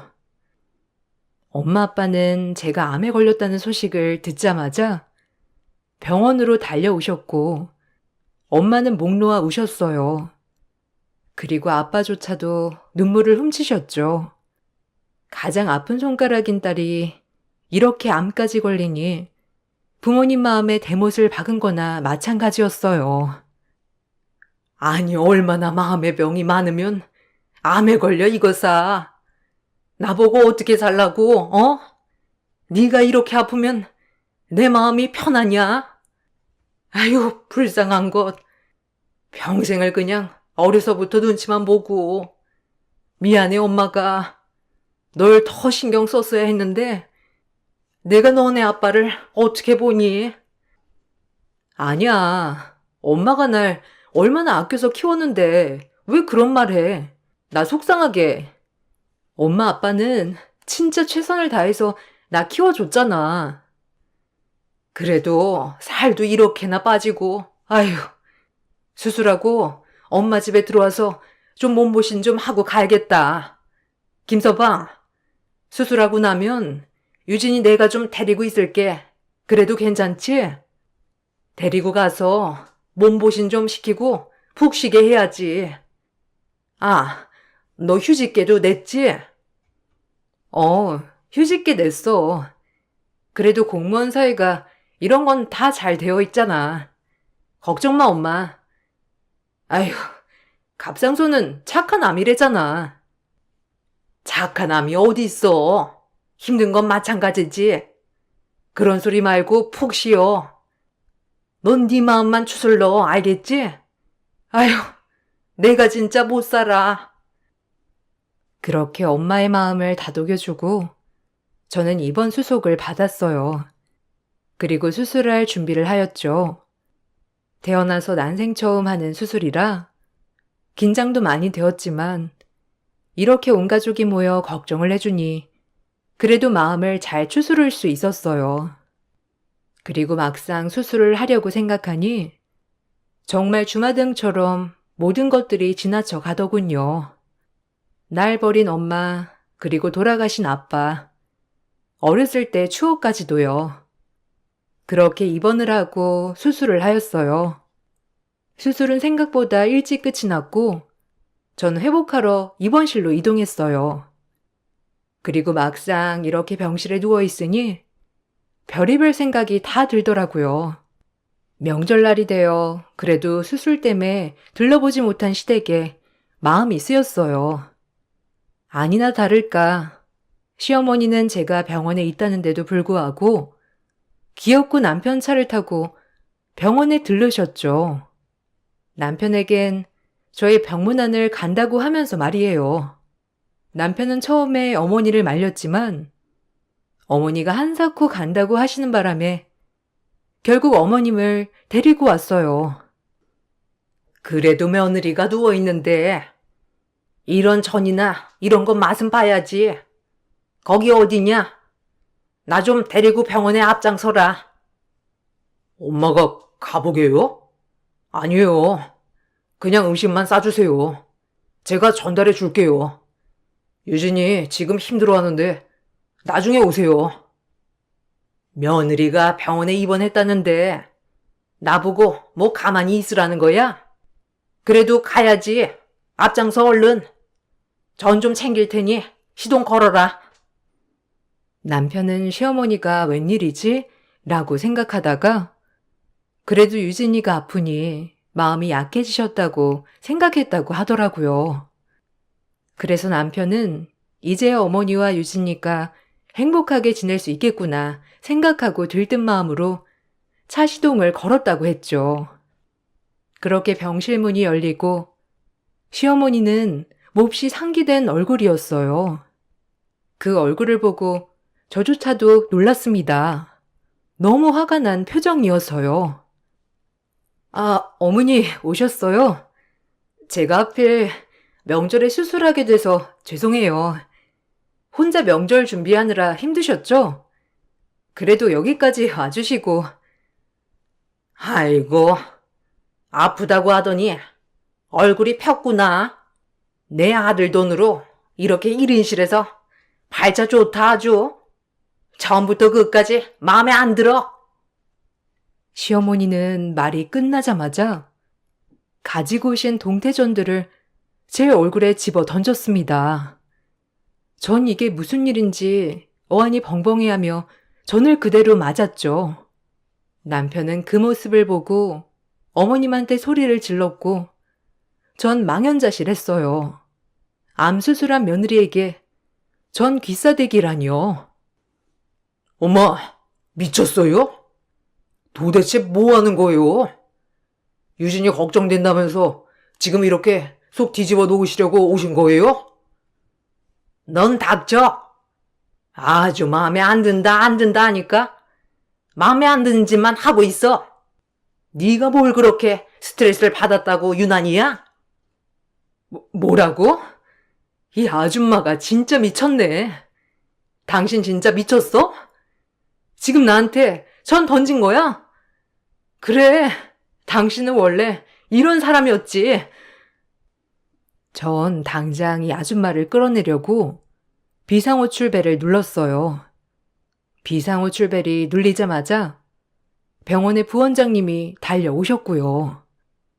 지금 이 모습을 보더니 눈이 돌았는지 시모의 기싸대기를 날렸습니다. 저 역시도 놀라긴 마찬가지였고요.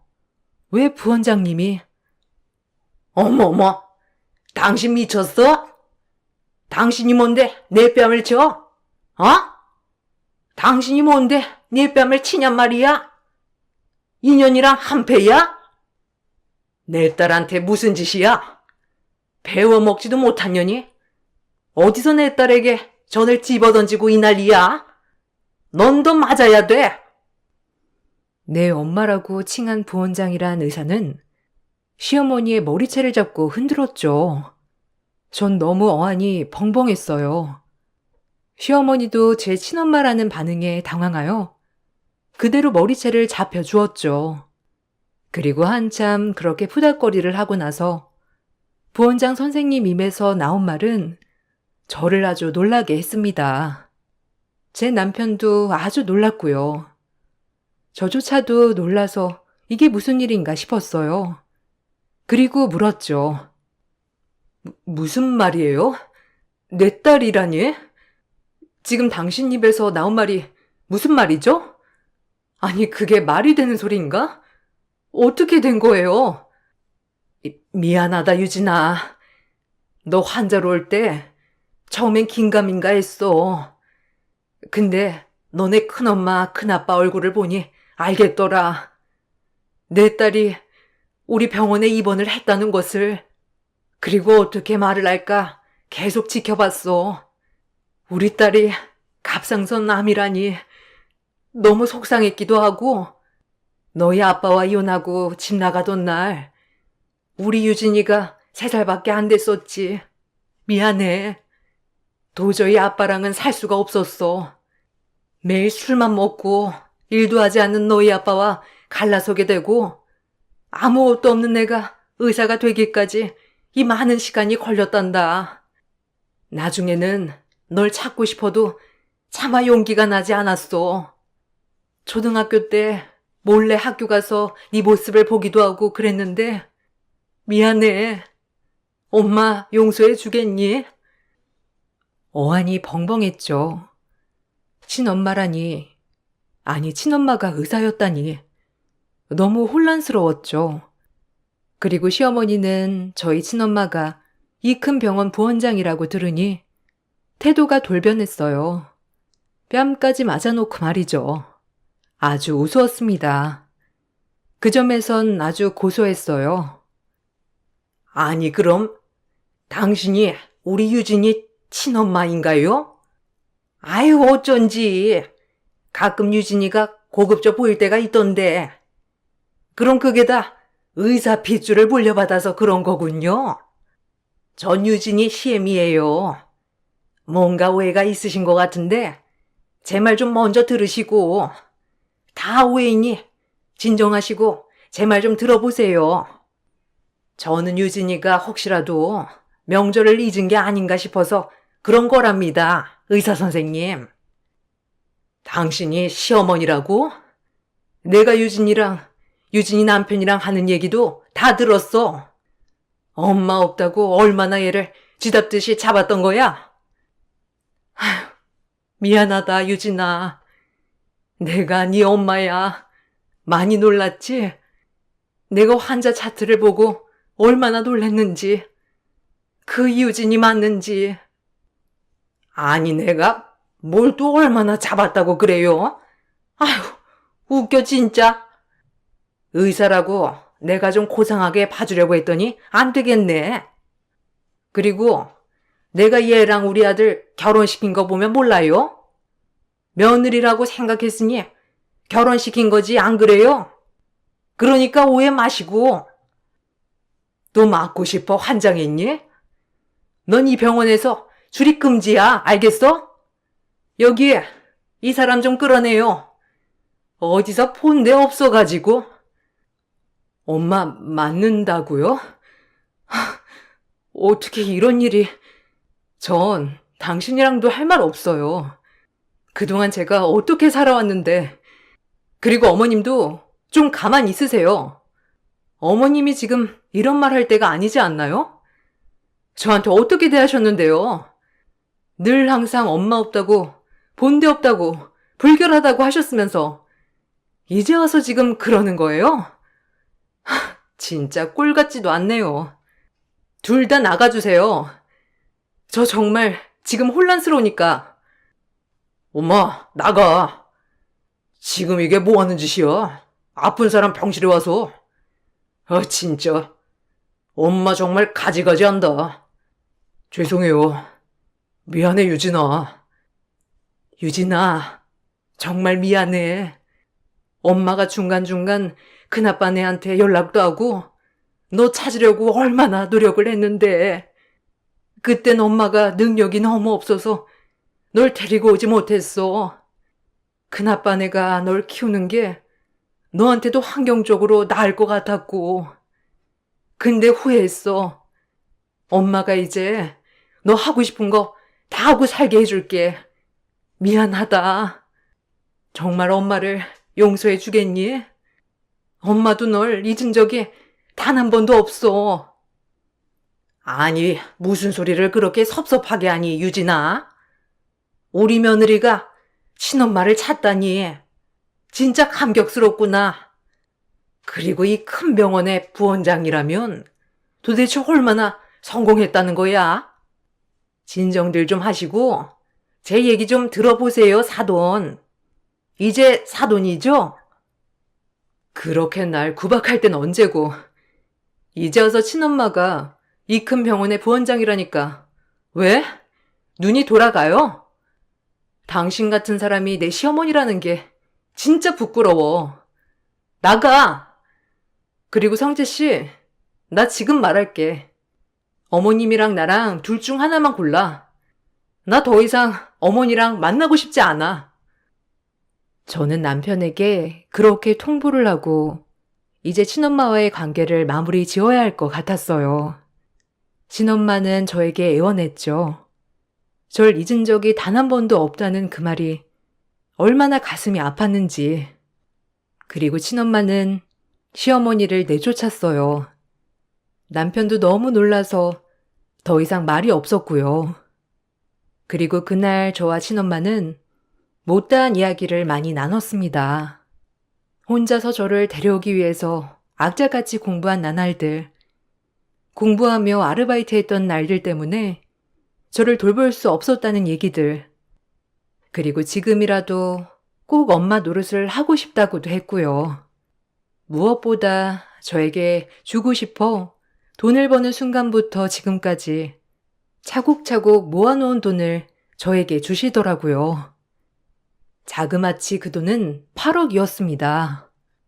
남들에겐 큰 돈이 아닐 수도 있지만 그 돈보다도 친엄마의 저를 생각해줬다는 마음, 저를 잊지 않았다는 그 마음이 가슴을 울렸어요. 그리고 저를 키워주신 큰아빠와 큰엄마가 한달음에 달려오셨죠. 저를 키워주신 부모님에게 무릎을 꿇고 감사하다고 싹싹 비는 친엄마를 보니 만감이 교차했어요. 놀랐죠. 그리고 그런 엄마를, 큰엄마와 큰아빠는 그래도 제가 친엄마를 찾았다는 마음에 오히려 제 마음을 더 신경 써 주셨어요. 그리고 친엄마는 그냥 얼굴만이라도 보게 해달라고 저에게 말했어요. 늘 엄마가 그리웠던지라 절 버리지 않았다는 그 말에 마음이 얼마나 녹던지. 내가 그동안 엄마를 얼마나 보고 싶었는데, 큰엄마랑 큰아빠가 엄청 잘해주셨지만 그래도 친엄마가 날 버리고 갔다는 그 응어리, 그래도 이렇게 날 잊지 않고 찾아줘서 고마워요. 그리고 나 친딸처럼 키워줘서 고마워요, 큰아빠 큰엄마. 고맙습니다. 우리 딸 이렇게 훌륭하게 키워주셔서 저보다 더 훌륭한 부모님이세요. 고맙습니다, 아주버님, 형님. 그래도 유진이가 내 딸인 건 변함이 없고요. 그래도 유진이가 그렇게 그리워한 친엄마를 찾았으니 저는 그걸로 됐습니다. 그리고 병원에서 태어날 때까지 친엄마의 케어를 받았고 집으로 돌아오는 길 남편에게 다시 한번 말했죠. 이혼 아니면 시어머니와 손절. 남편은 주저없이 저를 선택하였고 그렇게 시어머니와의 연을 끊었어요. 아마 시어머니에겐 가장 큰 벌이 아닐까 싶어요. 시어머니는 남편이 연락도 없이 시어머니를 무시하자 저희 집에 찾아왔지만 문전박대를 하였고 비밀번호도 바꿔버렸죠. 야, 문 안 열어? 너 부원장 친엄마 얻었다고 막 나가는 거니? 그래봤자 한부모 가정주제에 네가 나를 이렇게 등한시해? 조용히 해, 이 아줌마야. 당신 아들도 이제 등 돌렸고 당신은 영원히 혼자야. 내가 왜 암에 걸렸는데 다신 찾아오지 마. 한 번 더 찾아오면 경찰 부를 줄 알아. 알겠어? 이제 혼자 외롭게 쓸쓸히 늙어가 봐. 알겠지? 다신 오지 마, 다신. 시어머니는 할 말을 잃은 듯이 터덜터덜 돌아갔고 남편도 저에게 그렇게 병실에서 하는 모습을 보고 자기 엄마를 보고 싶지 않다고 했고요. 그렇게 저희는 정리가 되었어요. 암에 걸린 덕분에 친엄마를 찾았다고 할까요? 아니면 만날 인연이라 만났던 걸까요? 전 간간히 친엄마도 만나고 지내고 있어요. 물론 아직까지 마음속에 나의 부모님은 큰엄마 큰아빠라고 생각하고 있고요. 이젠 생각을 바꿔서 저에겐 부모님이 4명이 있다고 생각하며 긍정적으로 살고 있습니다. 제가 밝아진 모습에 남편도 좋아하고요.